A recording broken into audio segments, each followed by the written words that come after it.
Hello, how are you? I hope everyone is gesund, stark, und freilich, begashmis und beruchnis. Hope everyone is healthy, strong, and happy physically and spiritually. Today is Erev Shabbos Kodesh, Parshas Vayishlach. This past week was Tes and Yud Kislev, days that were connected to the Mittler Rebbe of Chabad, the second leader. Yud Kislev was his holiday of liberation. This coming Friday Shabbos is going to be Yud Tes Chof Kislev, is the Chag HaGeula, the day of liberation of the Alter Rebbe, the first Chabad Rebbe. And this coming Sunday is Yud Dalet Kislev, the wedding anniversary of our Rebbe. So what's the connection between all these things and Parshas Vayishlach? As usual, we'll start first with Tzedakah, since the war started. We should come to the ultimate Geula, the ultimate redemption of Mashiach Tzidkenu right now. The war should be over and peace in the whole world. Today we're actually going to discuss the most existential issue in our lives in Yiddishkeit. And we'll start with the prayer this time, with the essence of what we're going to be talking about. And that's in Tehillim, Kapitel Nun Hey, Pasuk Yud Tes, Pada b'shalem nafshi mikrav li ki berabim hayu imodi. David HaMelech says, He redeemed my soul in peace from battles drawing near me, for the sake of masses who were with me. So this pasuk tells us about how David HaMelech was redeemed in peace. So today we're going to talk about as many Hasidic discourses connected to Yud Tes Kislev and Yud Kislev start with this verse of Pada b'shalem nafshi mikravli. My soul was redeemed in peace from the battles. And what we're going to discuss today is what I believe is the source of all our understanding of struggle and being victorious, and what lessons do we take from it in our daily lives. So in this week's Parsha is one of the most famous passages in all of Torah, and people love it because there's a discussion itself whether it was a literal. Did it happen literally? I'm not getting into it right now, but the commentaries speak about it. And that's the story of the struggle with Yaakov and the angel. And the pasuk says that Yaakov went back to get the jug. Vayavosi Yaakov levadai. He remained alone. And then it says, Vayavosi Yaakov levadai, vayovek ish imoi. And a man wrestled with him ad alois hashachat, until the break of dawn. Rashi straight away on the word Vayovek, and a man wrestled with him, and Rashi explains that what does it mean wrestling? It's an Aramaic word, and he says Basad Avikubei, after they became bound up with it. Vavakle mevek, and tied them in a bow, and then he says Shekain derech shnayim shemis atzmim lahapel ishes ha'eyu, where this is the way of two people who are struggling to topple each other, that one hugs and ties up the other with his arms. And Pirsha Rabbi said, and our sages say that this man was the ministering angel of Esav. So there's so many questions over here. And Yaakov fights with this angel, and then he's victorious. And then the verse says later on, something which is a very unusual lashon, that the angel wounded Yaakov with the thigh bone. And then it finishes, Al kain leyechlu bnei Yisrael es gidan nosha shal kaf yerech, adei mazeh ki noga bekaf yerech Yaakov begidan nosha. Therefore, the children of Israel are not to eat the displaced sinew on the ball of the thigh bone to this day, because he struck the ball of Yaakov's thigh bones on the displaced sinew. So Yaakov was limping, and then he got up and he walked away. And later on, as a matter of fact, just to finish the narrative right now, the pasuk says later on, when Yaakov returned from this whole journey, it says that Yaakov vayovoi, Yaakov sholem, Yaakov came intact to the city of Shechem. Yaakov Shalom Yeshchem Asher Beretz Canaan B'vay Mipadanam. Anyways, and Rashi says, what does it mean he came Shalom, intact? Shenesrape mitzaloisai, for he was cured of his limp. Shalom b'mamoinai, he was intact regarding his money. Shleis chasakum, he didn't miss anything. He didn't lose anything. We call oisai doirin as a result of the gift which he gave to Esav. Shalom b'terosai, he was intact in his Torah. Shleis shachach talmud b'beis Lavan, that while he was in the house of Lavan, he did not forget what he had learned from his father, and he didn't forget that learning at all. Okay, so basically I told you the story, and to learn from the lessons over here, amazing lessons in our day-to-day service, and how it relates to the history of the Jewish people in general. So, there is one commentary that explains to us, this is the Chinuch, and the Ramban writes something similar, because the question over here is, like, why do we make such a big deal of this, that we have a commemoration, and as the Pasuk says, which is so unusual, and I haven't seen any commentaries that really get into it, it's an unusual lashon to say, Al kein lo yechlu b'nei Yisrael sagid l'noshash al kaf yirech ad hayom hazeh, till this very day. This is one of the 613 commandments. It's a lav, a biblical prohibition that we're not allowed to eat the sciatic nerve till this very day of an animal because of the story that happened with Yaakov. It's unusual for two reasons. First, the way the pasuk says, and because of this, till this very day, we don't eat it.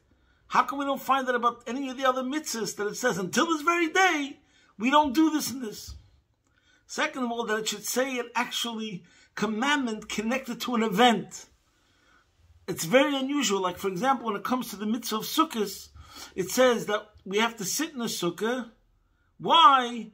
Because the Eibishter put us, so we should know that we were in huts when we went out of Egypt. So over there too, all the commentators make a big to-do about it, that in this commandment, the kavanah is important because the Torah itself explicitly says that the reason why we sit in the sukkah is because the Eibusha took us out of the sukkah. So we're meant to have that intention in mind, even though usually when it comes to commandments, we don't have to have a particular intention in mind. A kavanah pratis, only a kavanah klolis. As an exception is the mitzvah of sukkahs, that since the pasuk itself explicitly states the reason, we're meant to also have that kavanah pratis in mind when we sit in the sukkah. Similarly over here, when it says about the not eating, so it's a loisa say, it's a non-action, we should remember that till this very day we don't eat the sciatic nerve because the ministering angel of Esav wounded us in that spot. Why is it so important to remember? Why is this, of all the struggles of the whole Chumash, there's so many stories, fighting Melech HaBashan, there's Koz Yosher, there's facing this Kriyas Yamsuf, this Bolok, this Bilam. The story, which is really, and that's the answer, the source of all sources of struggles really starts from here. And this is the archetype. The Sori Shaleisa represents all the forces for all time that will be against the Jewish nation. And this also represents the inner struggle of every single person. So let's start step by step. First of all, the lashon over here that it says that he wrestled. Now, what does it mean wrestling? Vayavik ish imay. He wrestled. And over here, the way Rashi says it, that this is the way that two people are struggling. Shemis atzmim lahap, that shechayvkay va'ayvkay, which means we're interlocked and intertwined. Every step you take, every move you make, your nefesh habahamis, your yetzer hara is there. That is the point of wrestling. And this is what Chassidus, on the verses of this pasuk of Pod b'shalom nafshi mikrovli, we say that battle is called mikrov, from the word kiruv. Not like today, where you press a button and you have a missile that's going to travel 2,000 miles and blow up a cave in Afghanistan and you killed 3 cows, whatever the story is. So it could be from a distance that you're fighting the war. But in the olden days, Pada b'shalom nafshi mikrovli, a battle was up close and personal, with swords and spears, and God forbid, bodily harm, and painful, etc. And this is the message to a person who's dealing with his animal soul, with his nefesh habahamis, or with his yetzer hara. You have to know that it's up close and personal. And like two people wrestling, when you see two people wrestling, sometimes you can't even tell exactly which limb belongs to which body and what's going on over there. They're so attached and interlocked and intertwined. And that's the message. You should know, my friends, everyone's yetzer hara, everyone's animal soul is a genius. What does it mean it's a genius? It's a fool because it's going the wrong path. But it's a genius because it was custom made. One person is struggling with ego. His animal soul comes to him and says, you're the king of the world. You're the most important person in the world. You're number 1, 2, and 3. You're the master of the universe. You're not getting enough respect. You deserve a lot more respect. You deserve the whole world. So that's one person's yetzer hara. That person is custom made, custom made, custom made. You know, like when you put on a custom made suit, it fits every single part of your body. It's adjusted to the millimeter. It's perfect, perfect fit. Like the person that tells you, you were born to wear this suit. This suit was made for you to wear. That's your nefesh habahamis. Mikrovli. It was designed to be your competition, to bring out the best in you. On the other hand, you have another person's nefesh habahamis who tells him you're worthless. You're a piece of garbage. You didn't accomplish anything in your life. You will never accomplish anything in life, etc., etc. So it's from one extreme to the other extreme. This person's nefesh habahamis comes along and says, you're master of the universe. And it's an arrogance, and it's an ego that's through the ceiling, through the roof. And this person makes him feel like a lowest piece of dirt that exists on this planet Earth. And that's the point. You have to realize that you're obviously the intention of them both is to hamper you, that you shouldn't do what you're meant to be doing. But this is what you have to remember. Vayev Yovek, like Rashi says, it's like a wrestling match. It's totally designed to stop you and prevent you from doing what you have to do. So that's number one. We have to know the lesson of Pada b'shalom nafshi mikrovli. It's right there with you at all times and trying to trap you up and trying to stop whatever you're meant to be doing positive in this world and your mission. I said this many times. There was once a rabbi, a master, and he told his disciples, remember that your animal soul is like a highwayman who's behind chasing your wagon and wants to jump into your wagon. He's standing over your head with a hatchet, ready to chop off your head. So one of the disciples of the Chassidic master said, but master, what happens if I don't feel that way? So then the master said, so then that's the biggest proof. He already chopped off your head. So that's the point. Be alert. Okay, now we're going to get to the message of the chinuch over here. What is the point of this mitzvah? And why it's so important? And from the fact that the pasuk writes in such a way, therefore, till this very day, I believe that means that we have to pay attention to this. Obviously, when it comes to the entire Torah, but the very fact that the Torah writes it in such a way by this mitzvah means that it's even more obvious and it's a more revealed way and explicit, the relevance, till this very day. So the meaning, the way it's explained from the chinuch is unbelievable. And this answers the question. I'll tell you the truth. I always marveled on this concept. I always wondered about it for many, many years. And I still marvel at it. And that is, there's the famous article of Mark Twain, where he wrote about the Jews, that there were many empires, there were many kingdoms. You have to look it up yourself. Mark Twain, about the Jews or on the Jews. And he says many empires rose, the Syrians, the Assyrians, the Greeks, the Romans, and they beat the Jew and they hunted Jews, and the Jew had with his hands behind his back, he survived. And not only that, without diminishing any of his faculties. By now he should be powdered duff in the galaxy. See how he writes the words. But he ends off the famous article by saying, what is the secret of their immortality? And it's a good question. What is the secret of our immortality? And the answer is obvious, because we have a neshama. We are a chelik elikami mal mamish. So just as Hashem is eternal, so too the Jewish people are eternal. But the question is, how did we know this?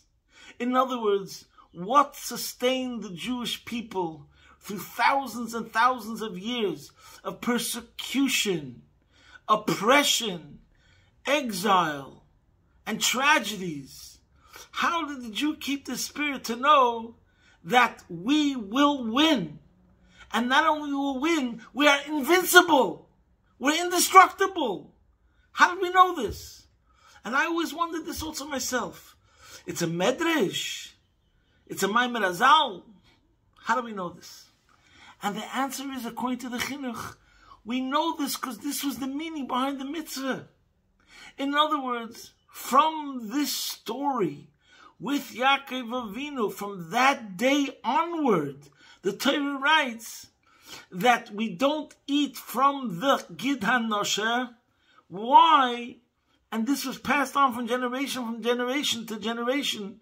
From the days of Yaakov Avinu, we don't eat the Gid HaNosher because of what happened. And what happened is that a Jew could get wounded in battle. We're going to suffer a wound. Yaakov limps, but then one day the sun will rise, which represents Mashiach, but it represents that there's always going to be a situation where the Jew could be down, but never out. So whatever comes, through whatever terrible happenings that happened throughout the whole history of the Jewish nation, we always knew from this story of Yaakov with the angel that there's going to be a situation.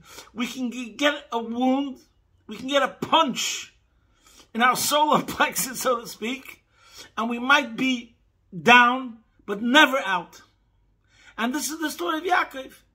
He gets touched, wounded in his Gid HaNosher, but he ends up Yaakov Sholem, as Rashi says later, that he was healed from that limp.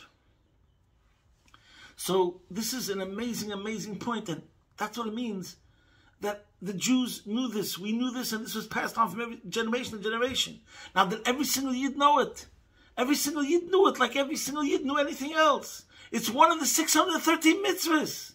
That is the meaning of that mitzvah. And this was passed on from generation to generation, because we kept that mitzvah from then onward. Even though the real halachic obligation is because it was given to us at Mount Sinai. But we see from this pasuk that we started keeping it from then.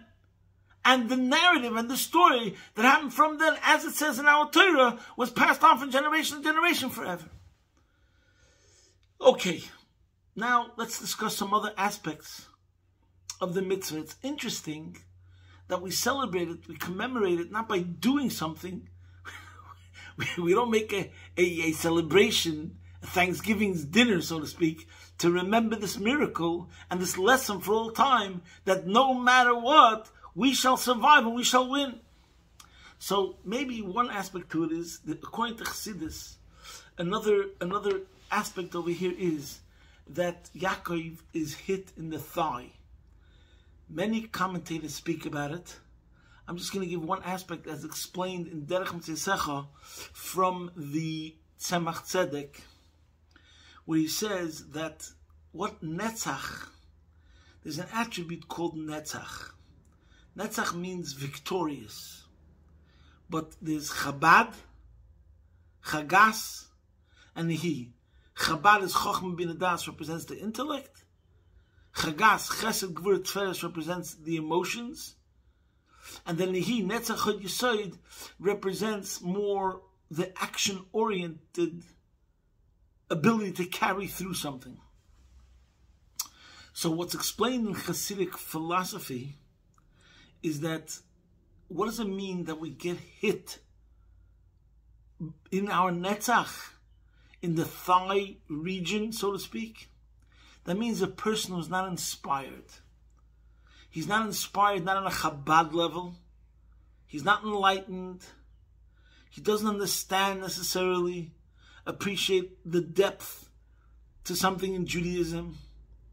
On an intellectual level, check the intellectual box, empty. The same thing is on an emotional level. He's not invested on an emotional level. He's not passionate about it. He's not excited about it. He's not enthusiastic about it. But he has this idea that he's still doing it. So there's a paradox over here. Like, tradition. He keeps it. Mitzvahs Anoshim B'Lemada. This is what his parents told him. It's important. He's doing it. But he might not have like we said, the Chabad is out. He's not inspired intellectually. The Chagas is out. He's not inspired emotionally. But still, actually, in actuality, he's doing it. But this is the paradox. When a person is not inspired, he doesn't have the fuel, and he doesn't appreciate the depth. So what happens is sometimes it's like it becomes dry. It becomes lame, it becomes mechanical, and therefore you're vulnerable. And that's what it means that the Sori Shalaisa, when a person doesn't have the Chabad dimension to it at all, on zero, and he doesn't have the Chagas aspect at all, also on zero, so when you're left just with the dry action, you should know that sometimes that's where a person can get affected. It might stop him completely. So therefore, we don't eat the Gidanosha.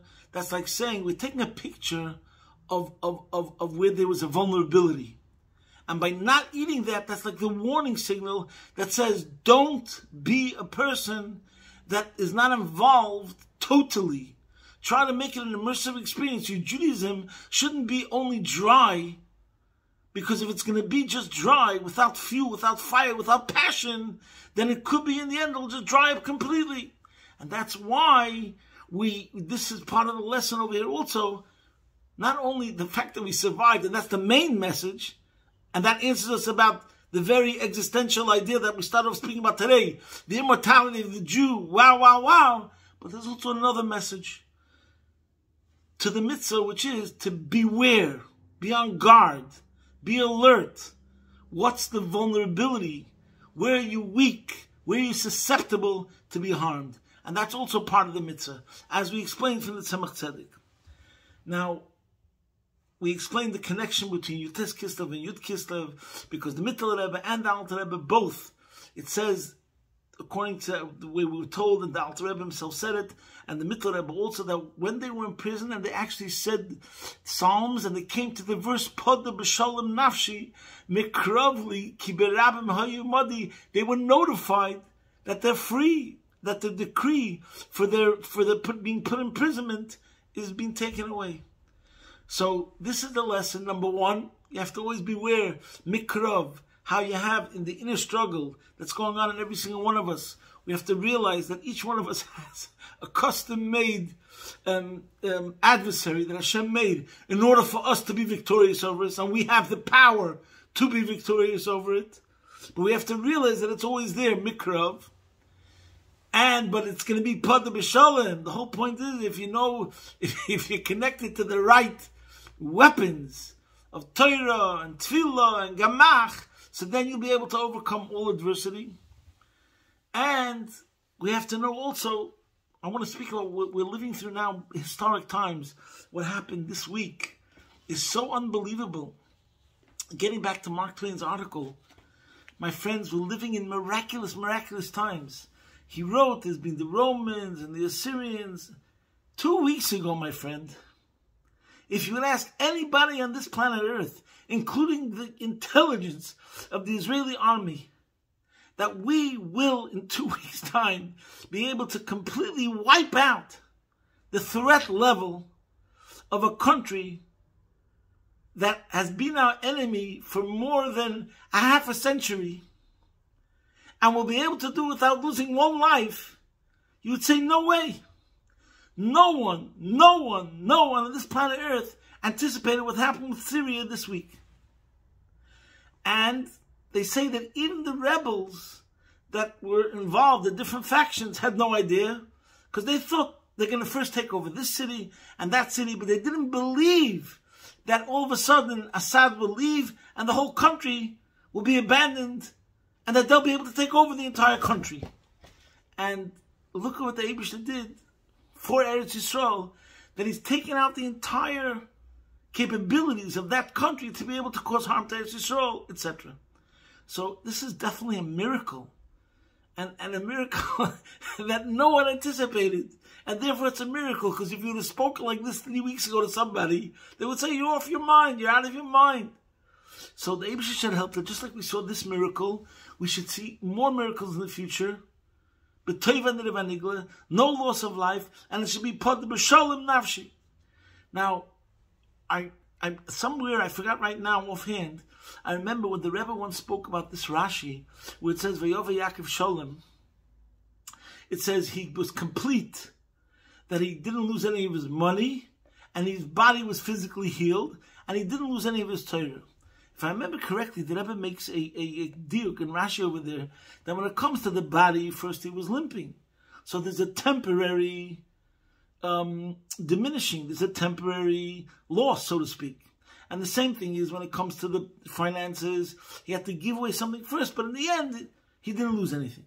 But when it comes to the Torah part, the spiritual part, there's no loss even to begin with, because there's nothing on this world physical, there's nothing on this physical world that could touch spirituality, something which is spiritual.